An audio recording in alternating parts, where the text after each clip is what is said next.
Fitaovana hoanao ary ty vidéo dia miaraka amin'ny penatsika maro sara eto anitsika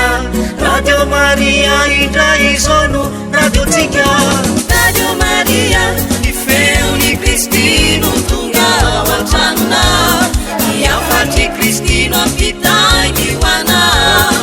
Radio Maria ho an'i Madagasikara tena tsisy tombika Radio Katolika mampiombona antsika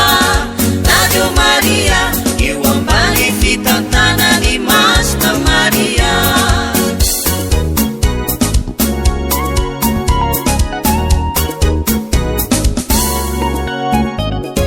mananjary isika eto amony mani foibe toerany radiony mari iro fanaharany izay natao hoenoina dia manampy antsika hatrany aina ny finoana Radio Maria ny feony Kristino tonga ao an-tranona ny afatry Kristino ampitay ny hoana Radio Maria ho an'i Madagasikara tena tsisy tombika Radio Katolika mampiombona antsika Radio Maria io ambany fitantanany Masina Maria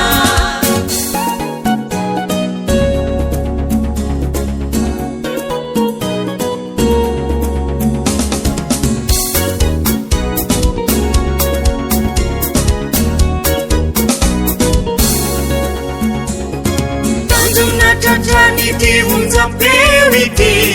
iahatonga antsika iombona amin'ny Kristy fitaovam-pifandraisana natao mba ampely sy anambaranao izay voalaza ny evanjely Radio Maria ny feony Kristino tonga ao an-tranona ny afatry Kristino ampitay ny hoana Radio Maria ho an'i Madagasikara tena tsisy tombika Radio Katolika mampiombona antsika Radio Maria io ambany fitantanany Masina Maria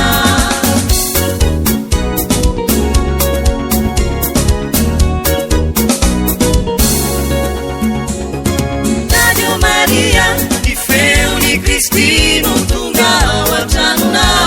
ny afatry Kristino ampitay ny hoana Radio Maria ho an'i Madagasikara tena tsisy tombika Radio Katolika mampiombona antsika